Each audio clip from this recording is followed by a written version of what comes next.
Hello and welcome to this chosen Lifeline for women. My name is Charmaine Jennings, your chosen life specialist. Well, I have been called to challenge and change the worth, willpower, and wisdom of women. This episode is dedicated to willpower, and I want to especially talk about a very unique woman who really advocated and fought for ability rights. But first, I want to open up with the willpower and what does that mean, right?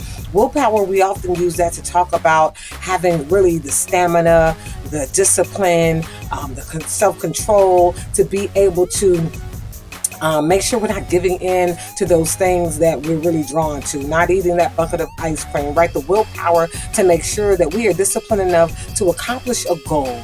And in coaching and relationship coaching and individual coaching, it is very important to make sure that we set goals for ourselves, short-term, long-term, and that we really help guide ourselves so that we stay on course in accomplishing them. And so we like to highlight women who really embody willpower. And first I want to talk about, willpower. In order to have willpower, you first need to understand that you have will, right? You have specifically free will.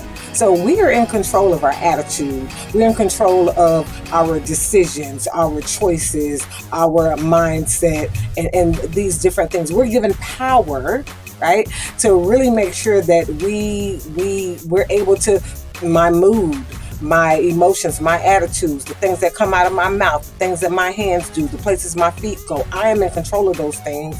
And we first need to acknowledge that we have power, be responsible, be accountable, and make sure that we take ownership for everything that we choose to do, because most of the things that we do, they literally are within our circle of control.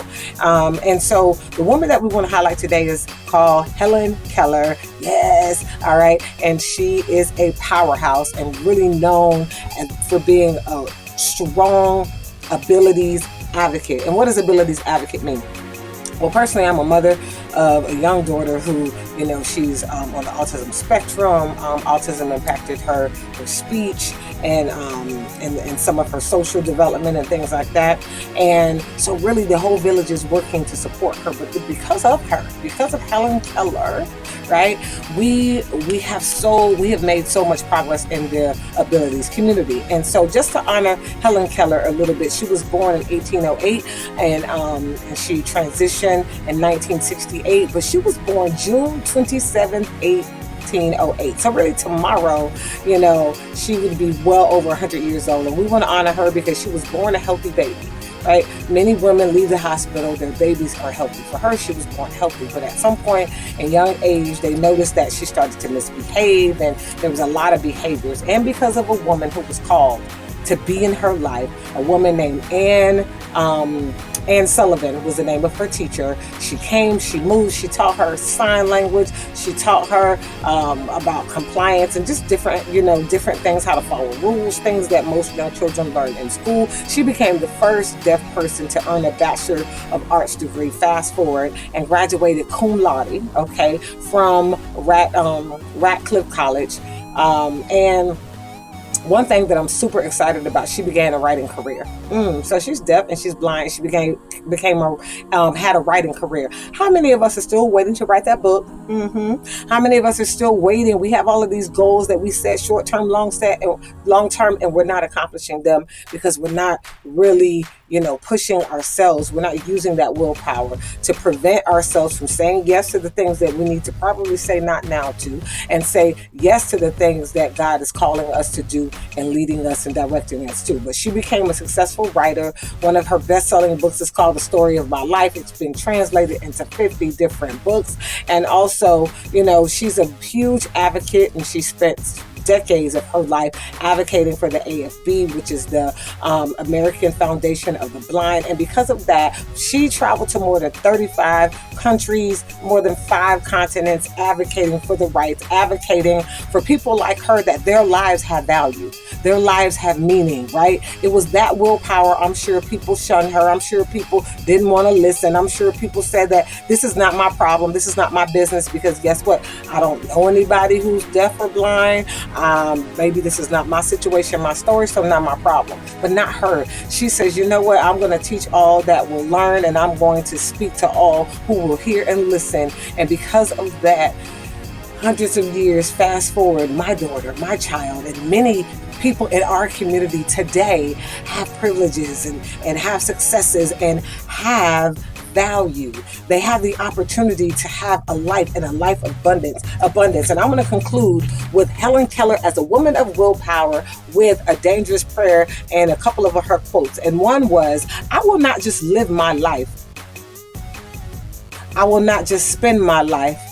I will invest my life. And so that is one of the points I want to leave you. How are you investing your life? When you run into someone in the community who is unique, who, they are resilient, they have will, power, acknowledge it. Acknowledge that you see them, that you hear them, and don't just do it to appease them or just to affirm them, but really to truly appreciate how they add value to our community, and how it is through willpower, it is through resilience, it is through that teacher, I'm sure, who had to really push through a lot of tough behaviors as she was growing up as a child. But what was the outcome? She learned American Sign Language, she learned to write, and because of that, she wrote a book that's been translated in over 50 different languages and has spread all across the nation and helped to open people's eyes that her life had meaning. And this is the dangerous pair. She said, for 3 things I thank God every day of my life: that he has vouchsafed my knowledge of his works; deep thanks that he has set in my darkness the lamp of faith; deepest thanks that I have another life to look forward to, a life joyous with light and flowers and heavenly song. So, we have a writer who's contributed so much, way more than just even that book, right?